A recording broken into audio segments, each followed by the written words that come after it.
If you want to be a high-level scorer, it's going to take more than just getting into the gym, getting up some shots, having the season roll around, and hoping for the best. It's going to take some strategy, it's going to take some intelligence, it's going to take some planning, and overall, that's exactly what I want to give you in this video so the game can come easier to you, you can score more points, even with just the skill set that you currently have right now in this moment. Now, the best scorers are also the most efficient scorers, so they don't just rely on hitting tough shots, they also know how to get easy ones. So that's the first step if you want to score more points. If you want to be one of these high-level scorers, you need to be great at getting easy shots. So this is what we call zero dribble opportunities. So this can be catch and shoot. So you need to master being able to effectively find space. This is something that even Steph Curry gets, where he can find easy shots because he knows how to space. Someone's driving towards the hoop, he knows when to slide down to the wing. He knows when to slide down to the corner. He knows when to cut and then to find space so that he can get his jump shot. So the better you are at just being able to find space and effectively get these zero dribble opportunities where you can just get a catch and shoot shot, this is going to be a much higher percentage shot, which is just going to make your life a whole lot easier.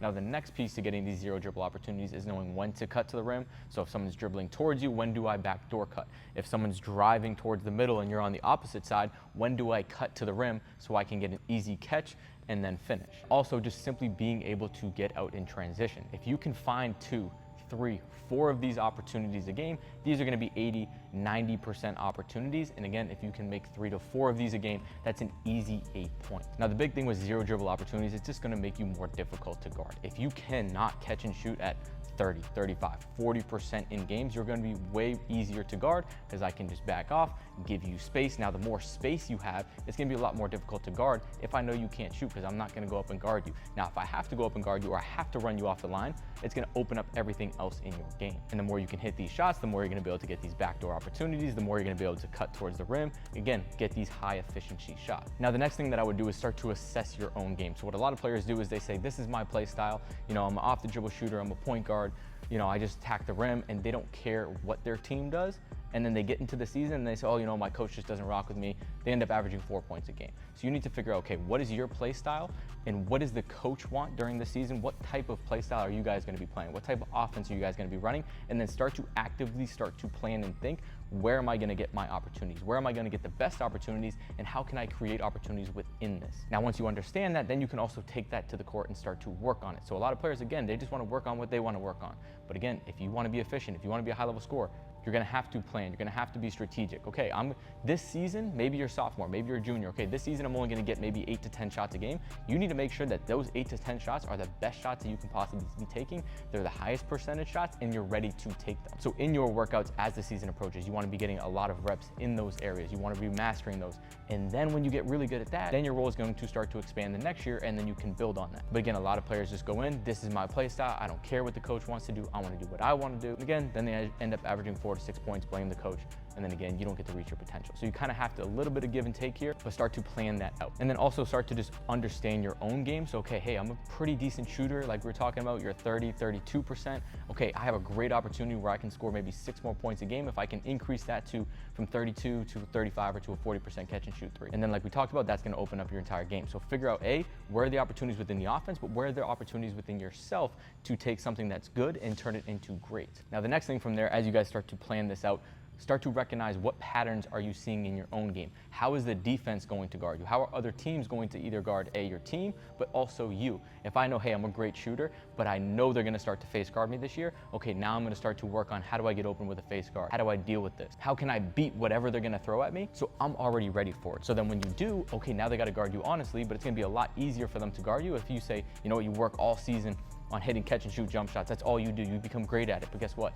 You score 30 your first game, then they face guard you, you don't know how to deal with it. Boom, now you go from averaging 30 points the first game to now averaging only 10, 12 points a game, right? Because you did not properly prepare. So you have to know, A, what are your strengths? How are they going to guard that? And then how can you beat that? How can you be prepared for it both mentally and physically? So this is just going to raise your average. So a lot of players, they'll have these swings, right? They'll have the ability to score 30, but then they also have the ability to score 2 points. The best scorers, even on their worst nights, they're scoring 12, 15, 20 points a game because they know how to get theirs, they know how to make the game easy, they know how to get those easy zero dribble opportunities, and no matter what the defense throws at them, they are ready and they know how to adapt.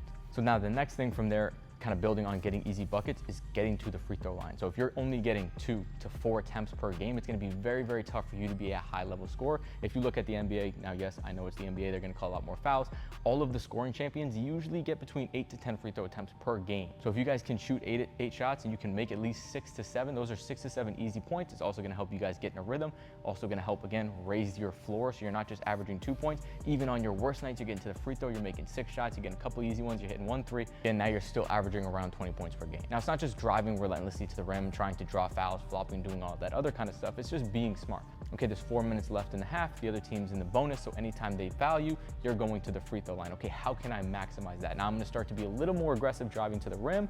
Maybe I do shot fake, see if they jump. Okay, boom, let me draw that foul. Let me get to the free throw line. Or I'm pushing the ball up in half court, defense is right behind me. Let me try to stop, draw the foul. You get a little bit of flop, learn how to kind of draw these fouls, sell them a little bit. Again, now you get into the free throw line. These are gonna be super easy points that you guys can get, which is, again, just gonna make your life a whole lot easier. So I would say if you guys want to be a high level scorer, you gotta be getting at least, even in high school, 4 to 6 attempts bare minimum per game. If you can consistently do that, again, everything else is gonna kind of open up. The other big piece of this is when you're putting the defense in the foul trouble. So say you're a really good player, you're the number 1 guy, the number 1 player is guarding you, you put him in foul trouble, guess what? They gotta sub him out. Now they're gonna put somebody else on you. Or he's just gonna be less aggressive trying to guard you because he knows, hey, he got 2 fouls, he got 3 fouls already. He's not gonna be as aggressive, which is just gonna make your life a whole lot easier. So knowing how to draw fouls and how to get to the free throw line is gonna be a big piece to you guys averaging more points and just making the game come easier to you. Now the next piece is starting to see the game and be perceptive as the game approaches, or just the teams that you guys are playing. Start to pick up on patterns. Okay, this team is being very aggressive off the closeouts. Okay, there's a lot of opportunities to drive, or when you do drive, they really collapse hard. Okay, now we're getting a lot of kickouts, or they're not getting back in transition. Okay, that's where I can get some opportunities here in this game. So you don't want to just look at it across maybe an aggregate, like, okay, this is what I'm always going to do, but you always need to be perceptive to what is changing within the environment in that very moment. So what's the team doing? How are they guarding you guys? What's their play style? What is their kind of players look like? Are they very tall, so they're very slow? Are they very quick and small, so they're very aggressive? So you guys can kind of feed the ball into the post, let them collapse, kick out. You just have to be able to pick up on these patterns and start to see where can I get opportunities in the grand scheme of things, but also from moment to moment, quarter to quarter, and game to game. So this is where you'll see people like Kobe. He's like, hey, you know what? I'm putting the ball in the post, they're collapsing harder. He's turning his head. Look for this opportunity. Hey, you're getting the rebound, they're not getting back. Look for me leaking out. I'm gonna get 2 or 3 quick layups doing that. Okay, now they're gonna play more honest. Okay, we can do this, boom, boom, boom. Like, that's being strategic, that's having initiative, and that's where you're gonna be able to be effective and make the game easier. It's not just trying to score brute force, hitting tough shots. It's about being smart, being strategic, being perceptive, see what's going on in the game, and being able to adapt to that. So overall, if you guys want to score more points, you want the game to come easier to you, this is what's going to take. Again, it's not just physical traits, it's not just athleticism, it's strategy, intelligence, and being able to be perceptive. So if this helped you guys, please drop a like, drop a comment. Let me know how many points you guys are currently averaging, and then you guys can come back to this video at the end of the season and let me know what you guys finish with. See you guys in the next video soon. Peace.